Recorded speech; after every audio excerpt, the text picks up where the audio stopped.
रहे हैं।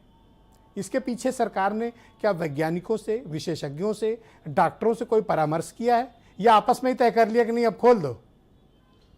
देखिए, ये स्कूल का जो मुद्दा है ये बड़ा लोगों को परेशानी में डालने वाला है।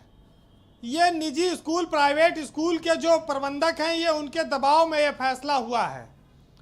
उत्तर प्रदेश में कोई सरकारी मास्टर, शिक्षक इस बात का कोई दबाव नहीं बना रहा है, न मांग कर रहा है कि स्कूल खोले जाएं। और बड़े दुर्भाग्य की बात है कि प्राइवेट स्कूल लगातार सरकार से स्कूल खोलने की मांग तो कर रहे हैं और साथ साथ वो ये भी पूरी फीस भी ले रहे हैं। तो ये बहुत महत्वपूर्ण बात है कि अगर माँ बाप ये समझेंगे उनसे लिखवा के लिया जाएगा।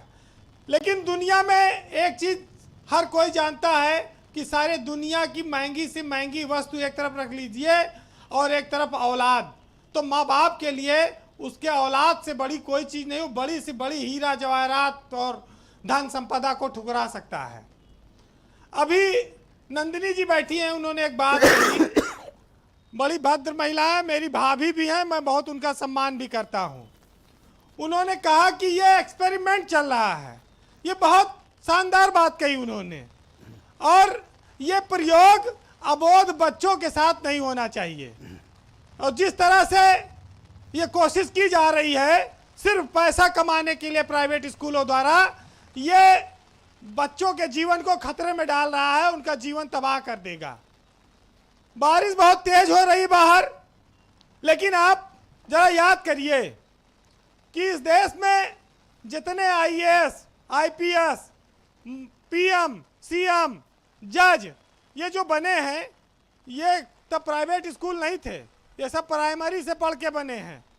खड़िया मिट्टी और स्लेट और बोरा ले जाते थे बिछाने के लिए पढ़ते थे। वो दौर रहा है। जब 1.5-2 साल से स्कूल बंद है, 1.25-2 साल से, तो अगस्त, सितंबर, अक्टूबर तक और रुक जाते, फिर फैसला कर लेते। लेकिन मानने वाले लोग नहीं हैं जी।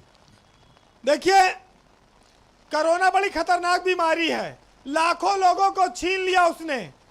हम आप घर में मोबाइल पे एक्स्ट्रा खर्चा करके, मोबाइल मंगा के, डाटा खर्च करके, सब कुछ बर्दाश्त करके अपने बच्चों के जीवन के खातिर उनको ऑनलाइन पढ़ा रहे हैं।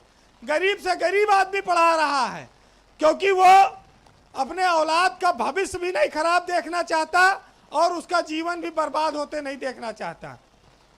ब्रजेश जी, पानी बहुत तेज बरस रहा है। हाँ, वो मैं पीछे देख पा रहा हूं। लेकिन जी, एक चीज मैं बता दूं, हाँ, कि बचपन को इस तरह से उसके साथ खिलवाड़ न किया जाए, प्रयोग न किया जाए, उसको रौंदा ना जाए।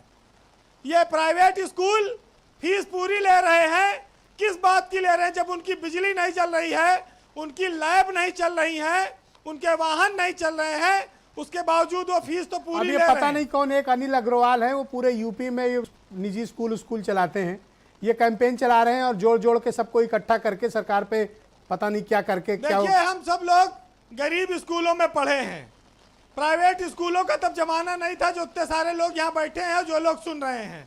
आज साहित्य में 2 लाइन कह के खत्म करूंगा। हाँ, थोड़ा बारिश भी हो रही है, अपना ध्यान रखिए जी। ये सुनिएगा कि किस तरह से हम लोग स्कूलों में जाते थे। टाट पट्टी का जमाना था, स्लेट लेके जाते थे और चाक से लिखते थे।